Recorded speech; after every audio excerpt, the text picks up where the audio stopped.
I hope things are going well for you, for your family, for your church, as you journey in the Lenten season, 40 days in the wilderness as we follow Jesus towards the cross and the empty tomb. We're preparing our hearts, we're preparing our lives for the resurrection of Jesus. And so Lent is a season of preparation.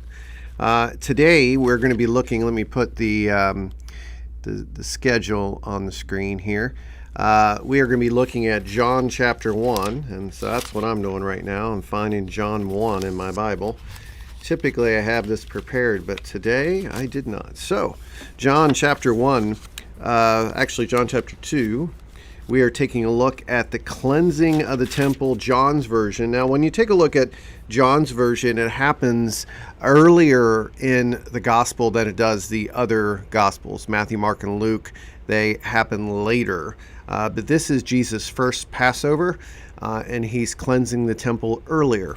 Now, not to say there was two cleansing, it's just that when John was telling the story, it seemed to fit in this spot better for the message that he was saying to the people he was communicating with. And so John chapter 2, verses 13 to 22 is the story of the cleansing of the temple. Now, this has been used and misused over the years to tell people not to sell stuff in church.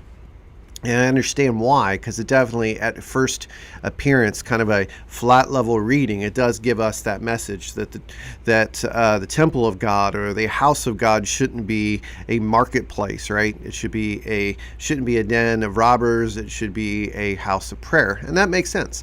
But one of the things we want to keep in mind is that the people that were coming to the temple to worship God had to go through these money changers and those that were selling the animals. And so there had to be a process that went through to purchase the animal. A lot of people that were traveling from far away didn't want to travel with the animals because if they became blemished, then they couldn't be sacrificed. So it was quite the system that was taking place in the temple. And so Jesus came in and witnessed this as he was there for the Passover, as he was there to worship his Father. And he noticed the corruption. He noticed that people were being taken advantage of, were being exploited. And so his anger wasn't at everybody. He didn't drive people out. He didn't hurt people.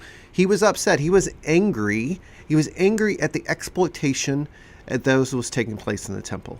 And so this exploitation, those that were exploiting, that was where his anger was channeled. Now, it's important to keep in mind that Jesus was not only the Son of God, not only the Messiah, but Jesus also was a prophet.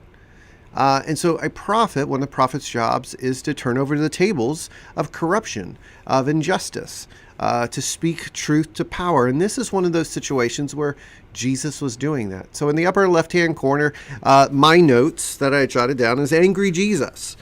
Jesus wasn't angry at everybody. Jesus wasn't violent. Jesus was angry at those that were exploiting. The second thing I wrote down was why. Why was Jesus angry? He was angry at the exploitation, those that were taking advantage of typically people who were not wealthy, the lower class, which was about 90% of the people that were traveling into Jerusalem for the Passover. And so Jesus was upset at the exploitation of this, because ultimately, when there's corruption in the temple, when people are charging an astronomical rate, keeping people from buying animals to be sacrificed, then there's a barrier to worship. And that's what Jesus is upset about. He's upset that people aren't able to worship God. And then there's people making a profit off of a relationship with God. Now, this reminds me of some of the crazy things we see on like TBN and the hankies that you can buy that have been blessed by, just these weird things that people sell on there that have been blessed and prayed over, and you can get them and it'll change your life. We want to be careful here because I'm sure there is some legitimate items being sold on these places.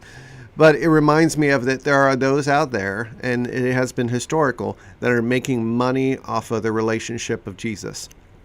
And so ultimately, the third thing I wrote down is religious marketplace, ? Is that something that we struggle with today? Do we sell products today? And is there a kind of a transactional approach to church? I preach, you give money in your offering plate. I know that's not our intention, but can church become a product? Can we be the distributor of religious goods and products? I don't know. Those are questions I want to wrestle with. Make sure our heart's in the right place. And I don't want to ever have a barrier that keeps somebody from worshiping Jesus in our church.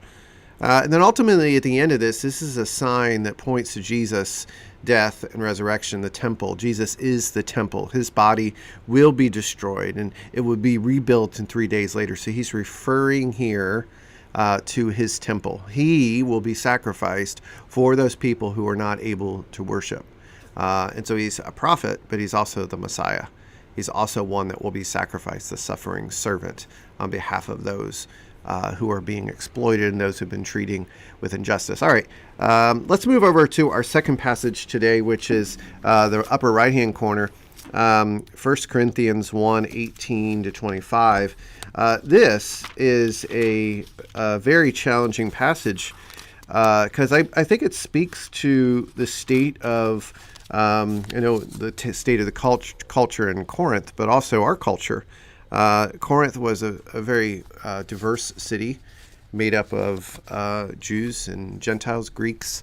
People spoke multiple languages, and there was a lot of corruption in the city.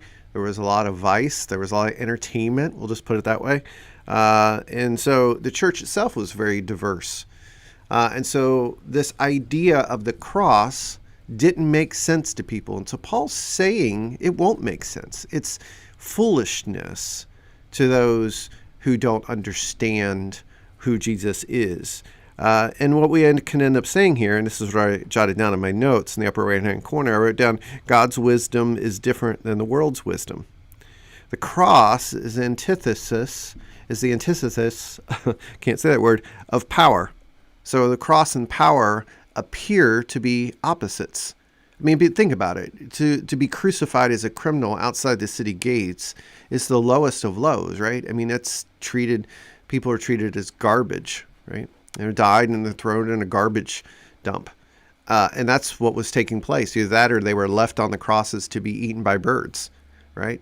And so that is the lowest form of social class, is to be a criminal that is executed. But somehow, through the power of Christianity, we see that this cross that would be considered weakness is actually transformed into wisdom and power, the power of death and resurrection, because the death isn't the last word of the story of Jesus. And so for us as followers of Jesus, if we have this relationship with Jesus and we're growing, we're learning, we're gaining wisdom to understand the cross is not just something that happened, it is something that is happening as we pick up our cross and follow Jesus. It's a way of life. It's a cruciform or cross-shaped way of life. And for a lot of people looking in, that doesn't make sense. Loving unconditionally does not make sense. You gain nothing from a worldly point of view if you carry your cross and think of others before you think of yourself.